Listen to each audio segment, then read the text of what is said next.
All right, what is up, folks? Welcome back to another episode of Make Fitness Make Sense. Per the usual, I'm your host, Coach JK McLeod.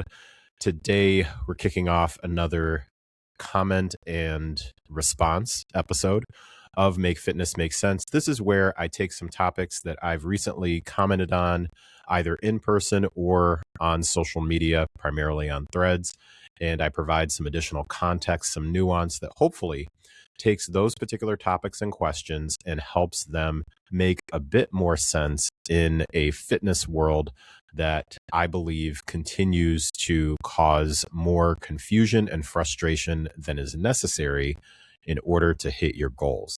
Before getting into today's episode, I, as always, want to say thank you for choosing to press play on Make Fitness Make Sense. I know that you have plenty of fitness related content that you can and probably do consume. So I promise you that I truly never take it for granted that you chose to press play on this one, especially because I'm getting super close to that milestone of 20 episodes. This is, I don't have it in front of me, but I believe this is episode number 9. So getting over that 20 hump, if you're in the podcast industry, if you're another podcaster yourself, whether current or previous, then if you know about getting over that hump of 20 episodes. So we are steadily making our way there.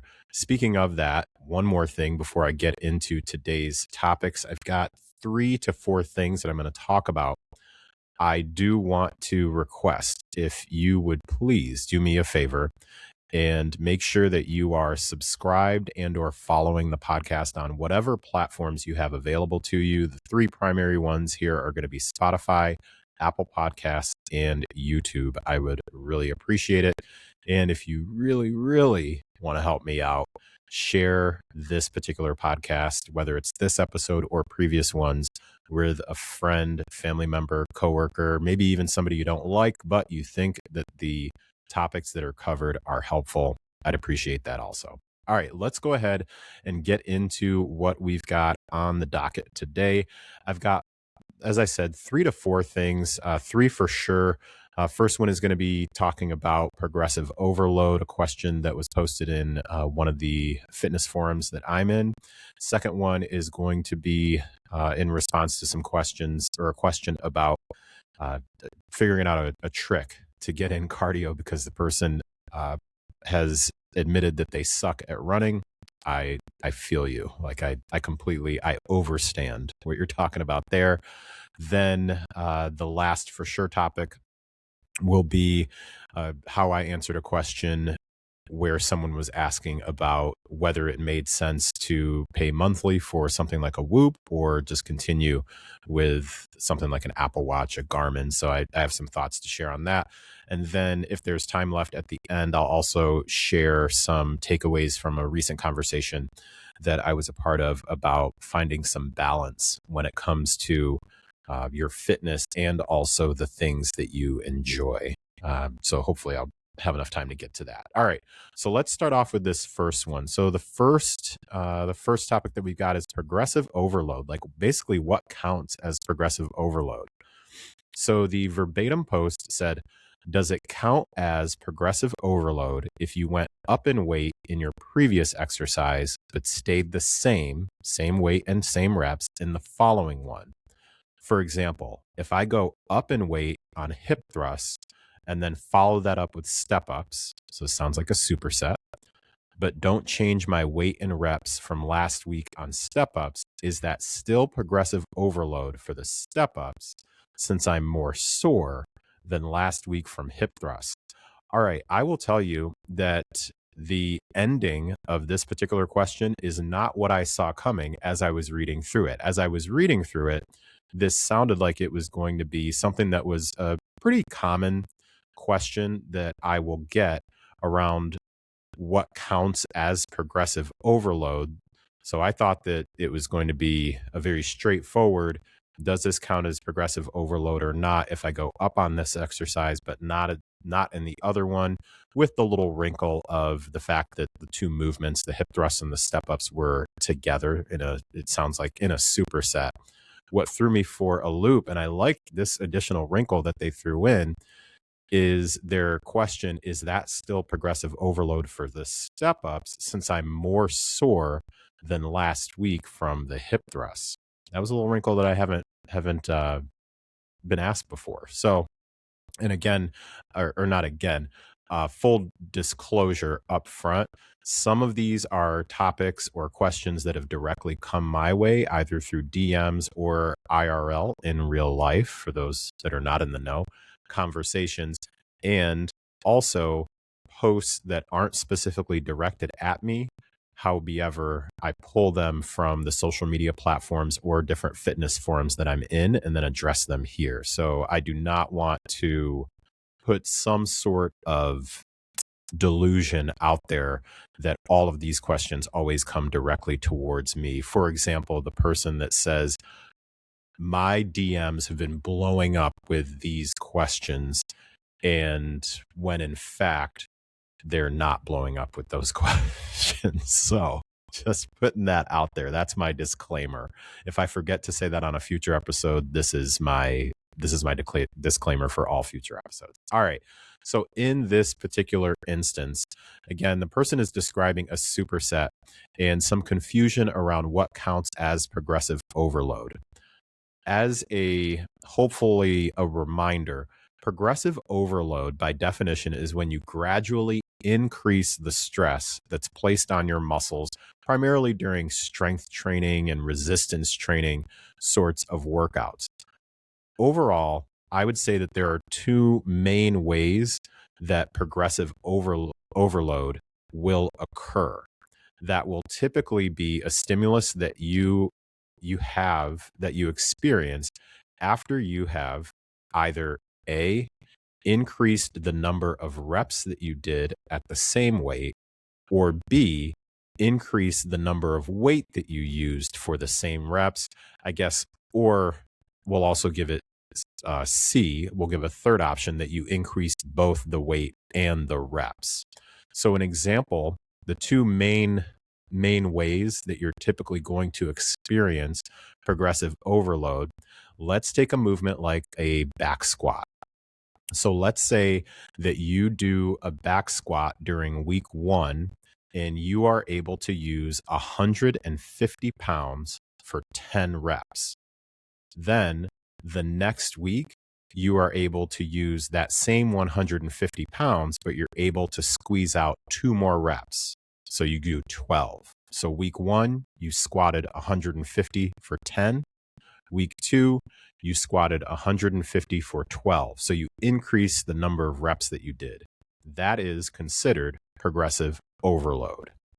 An additional way that you can experience progressive overload is, let's say that week number 1, you squatted 150 pounds for 10 reps. Then week 2, you squatted 155 pounds for 10 reps. So you increase the weight and the number of reps stayed the same. That is also considered experiencing progressive overload. So again, just to, as much as possible, try to simplify and, as the title of the podcast says, make fitness make sense. Those are generally two ways that you'll experience progressive overload, either increasing the amount of weight that you use in that particular lift, and or increasing the number of reps that you do for that particular lift.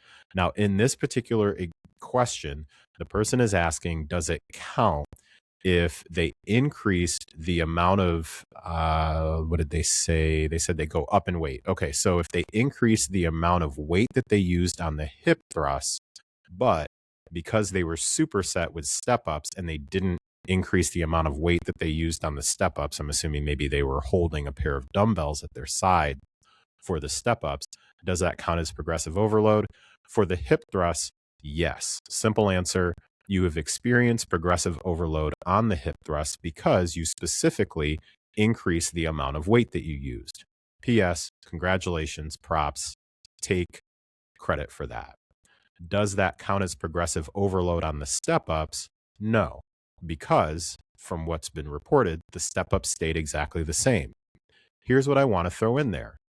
that doesn't mean that you haven't made progress. That doesn't mean that you are wasting your time doing the step ups. That doesn't mean that you've failed because one particular movement you experienced progressive overload, and the other movement, you didn't experience progressive overload. I will tell you that based on my experience, both for myself and at this point, I got to go back and look at the numbers really over the years. For one on one clients, I've worked with a number of one on one clients over the years. If we scope out to people who've done my group programs, I feel very comfortable saying hundreds of people that I've worked with or that have done my programs. Let me say that. And I do get visibility into if they log, get visibility into the weights that they're using and things like that. Just overall, in the number of years, over a decade of doing this, it is rare that I will see someone increase the weight and or reps that they're using in every single movement, in every single workout, in a repetitive training block. More often than not, where we will see the progressive overload occur is going to be in your big compound movements, your squatting movement, your pressing movement, your rowing movement, your hinging movement. So let's say like a deadlift, a bench, a squat, an overhead press, a dumbbell row. Those are where we typically are seeing most of the progressive overload occur because those are the movements that typically folks are putting the most focus on. Those are typically the movements that are going to be near the beginning of the workout where ideally you've got the most energy and all that stuff. And then periodically we'll see some progressive overload occur in more of what we'll call the accessory movements, things that are specifically targeting your smaller muscle groups like biceps, triceps, calves, different things like that. Not jokingly, I once just got super psyched because I hit like a 10 rep max on calf raises one time. So just be aware that in this particular question that the person is asking, the progressive overload did definitely occur in the hip thrust. However, because the step up stayed the same, that didn't progressive overload did not happen in that particular movement. Now, to address the other portion that they mentioned, where they said, is that still progressive overload for step ups since I'm more sore than last week from hip thrust? Soreness is unrelated to progressive overload, or better said, soreness is not an indication that progressive overload occurred. There are a number of different reasons that somebody may experience soreness in week 2 to 3 that they didn't experience in week number 1. And something that this person mentioned, it's very likely based on the information that they shared that because they went heavier on the hip thrust and then kept their step ups the same, they likely did notice an increased amount of soreness or more of a direct stimulus where they realize like, whoo, I definitely like loaded that heavier, and that's not necessarily a bad thing. We do say within the fitness industry that soreness isn't always an indicator of an effective workout. And also, when you are challenging your muscles, you many times will feel what many people are going to describe as soreness. And then as you start to gain more experience, you begin to understand the difference between soreness as in like pain and that other feeling where it's I don't even know if we've got a defined term for it. However, it's I can definitely tell that I did something sort of feeling. I had a previous coach that would ask me to mark down at the end of the workout where my soreness was. And I remember we did a follow up on a check-in one time and they were asking me, I'm noticing that you don't ever mention being sore. And it was a great question that they asked me because I said, no, I very rarely am I sore.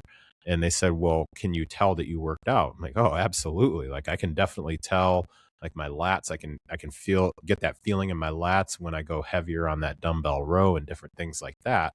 And what it opened up was a really good conversation about how each of us was defining soreness differently. Because for me, soreness would be I have difficulty moving. And what they were asking was, do you feel some sort of a stimulus that you definitely engaged and activated those particular muscle groups? All right, so hopefully that provides some additional context on this question about what counts as progressive overload. All right, this next one, the person said, "Can someone tell me a trick for cardio? I suck at running!" Exclamation point. I feel you on that. But I'm trying to train myself to be able to at least run 2 miles. Okay, got hit with the sneezing fit again. I think this is the second week in a row. Okay, so in this particular question, I want to say on previous, this might have been the most recent episode, so episode number 8 or maybe episode number 6. I had shared some tips where in response to someone who was asking about some tips for being able to run, I think it might have even been 2 miles without stopping. And they what's the word that I'm looking for? Fortunately, they were able to provide some additional context that they were wanting to train for high rocks. So if you want to hear about that specifically, just scroll back to a previous episode. And in this particular one, just generally talking about like, hey, I'm trying to figure out a trick for cardio. I totally suck at running, but I want to train myself to be able to run at least 2 miles.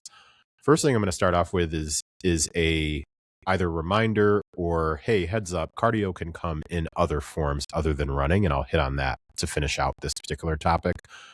However, if we're focused specifically on the running portion, I am always, for the most part, until I find a method that I believe works differently, when somebody is just getting into it, I'm all about doing the run walk intervals.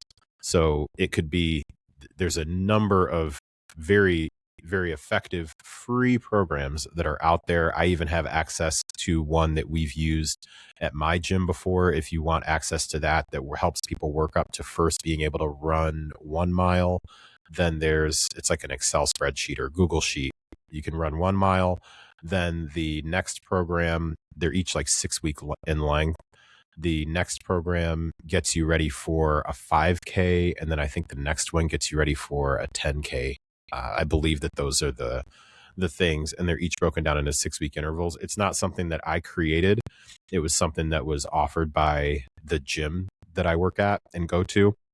So if you want that, feel free to hit me up.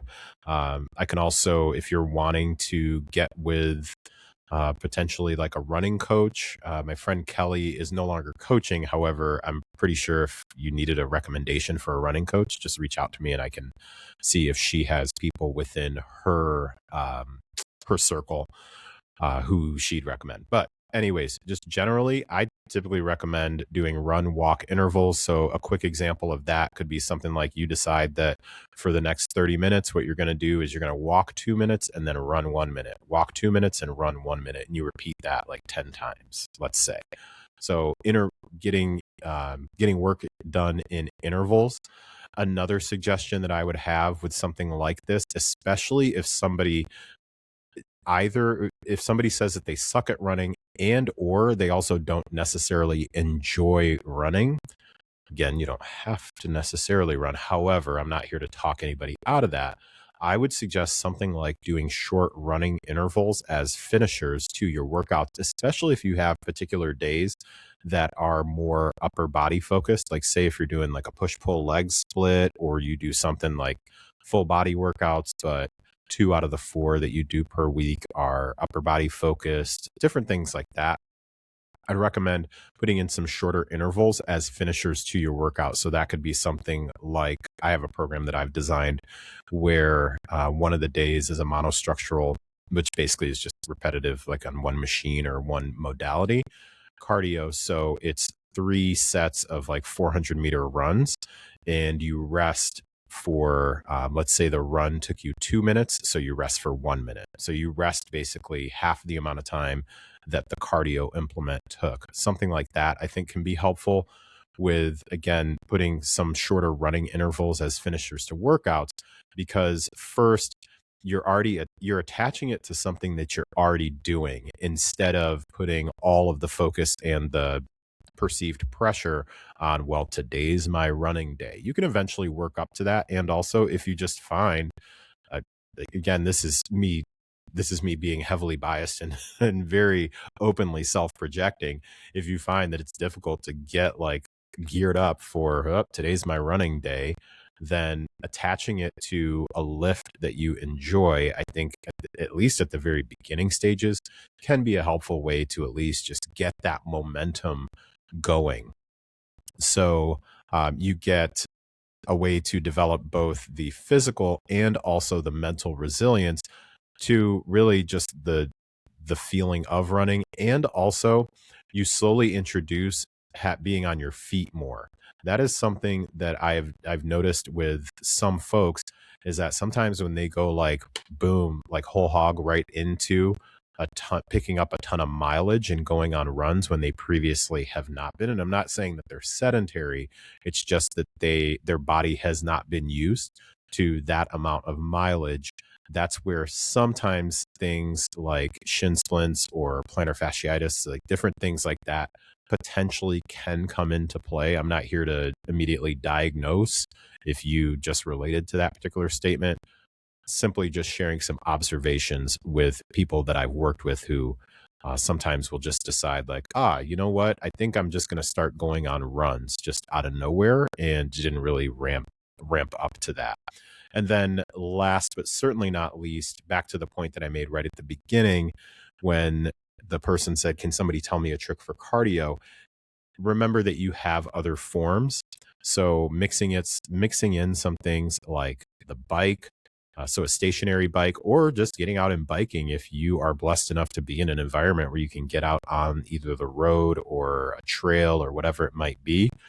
Getting out there on an actual like road or mountain bike, stationary bike, spin bike, that can be helpful too. An elliptical, I think, can also be helpful, especially because you get your legs, and specifically like your knees, ankles, all those different things, you get them used to that repetitive motion. And then also things like rowing. I think rowing can also be a really good supplement to a running program, because as much as people focus on the pulling part of rowing, there's also a decent amount of what we call leg drive.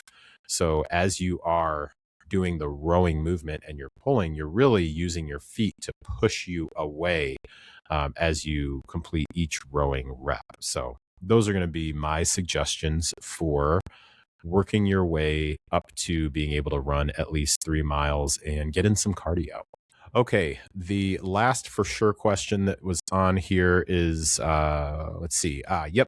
People who use Whoop to track fitness metrics, how do you justify the $30 a month over a one-time purchase of a Garmin or Apple Watch? So I am going to pull up exactly how I responded to this one, because I'll provide a little bit more context here, but I felt pretty confident that my response to this one was very representative of my exact thoughts here. So I said, throwing in a point of view as a coach, the advantage I see with Whoop is if you're going to truly take action on the insight it's giving. The interface and reporting for the Whoop, especially the progressions over months, makes it easy to take action if you want to. Now, if you're mostly a data hoarder who isn't specifically focused on taking action, I don't recommend the Whoop. While I no longer have a Whoop, this is based on my previous experience when I did own one and working with clients who've had both. So that pretty much sums up, really, that, to be straight up with you, that pretty much sums up my response to any sort of fitness tracker, whether it be the Whoop, or whatever it may be. If there's anything that has some sort of a monthly subscription fee, and the question comes my way with like, hey, do you think it's worth me investing in the monthly subscription fee for this thing versus this other thing that gives me some of the same information but doesn't have a fee to it? That's, as of right now, until I find better information, or more impactful information, I should say, or some different perspectives that move me a different way. I would say that it comes down to, what do you plan to do with the data itself? There are so many people, myself included, who have and probably still do use statements like, I just like having the data. I really like having those numbers. So tracking a lot of different things. And I raise my hand as a card carrying member of the data hoarder community. I'm better. I've improved. And also, I still have a decent amount of things that I track that sometimes I do some things about and sometimes I don't. Just depends on the phase of life that I'm in. And if you are collecting that data so that you can put some structured action behind it, whether that is a monthly or quarterly review of the data, and then game planning what you're going to do in the upcoming month or quarter, if that's something that you're doing, then absolutely, I do believe that something like a subscription makes sense, because many times those subscriptions come with, as I referenced with the Whoop, very well put together and well organized PDFs, interfaces that make it very efficient for you to pull those things together, and you don't have to necessarily track it all yourself. On the other hand, if you are in the, I just like to have the data because you like to have the data, and rarely do you go back to look at it and intentionally go back to review it so that you can then make a plan for the upcoming, again, month to 3 months, I believe that you are completely pissing away your money on that, because you can get access to that data anytime. But if you're not going to do anything with the data, you just want to have it like it's your emotional support data, then it's not really doing anything for you to spend money on that, other than, and this is a whole different podcast episode because there's probably a psychological component to it, other than the fact that for many folks, it just makes them feel like they're doing something because they've signed up to get this particular prescription. And when you really sit down and you go through the assessment of, okay, what am I doing with this information? You find that you're not really doing anything with it. You're basically just kind of fooling yourself that you're actually doing something with this thing. It's, yeah.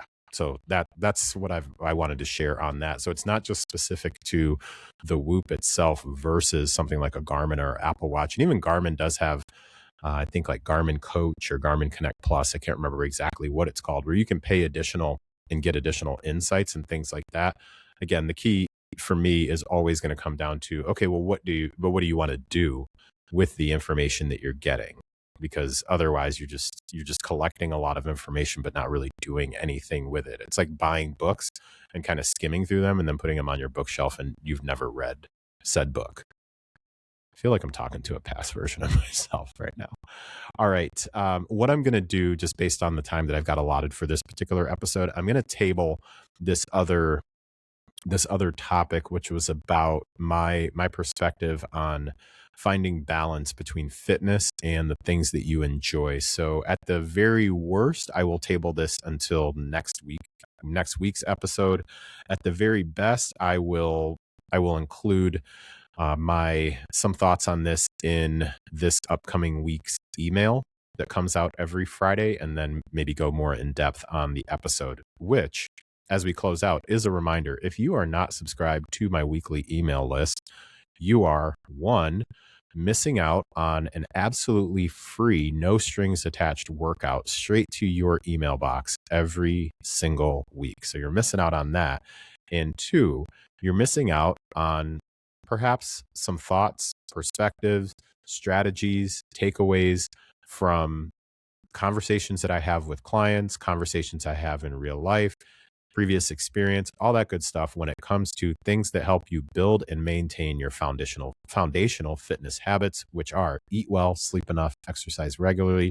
You also are potentially missing out on when I'm going to be doing the next completely free habit building workshop. So you should subscribe to my email list so you don't miss out on any of those things. The link will be in the show notes. All right, that is going to do it for today's episode. Thank you again for tuning into Make Fitness Make Sense. I hope that this has been helpful. I hope it's been impactful. I hope it's been useful. Take care of yourself, and I'll talk to you next week. Bye now.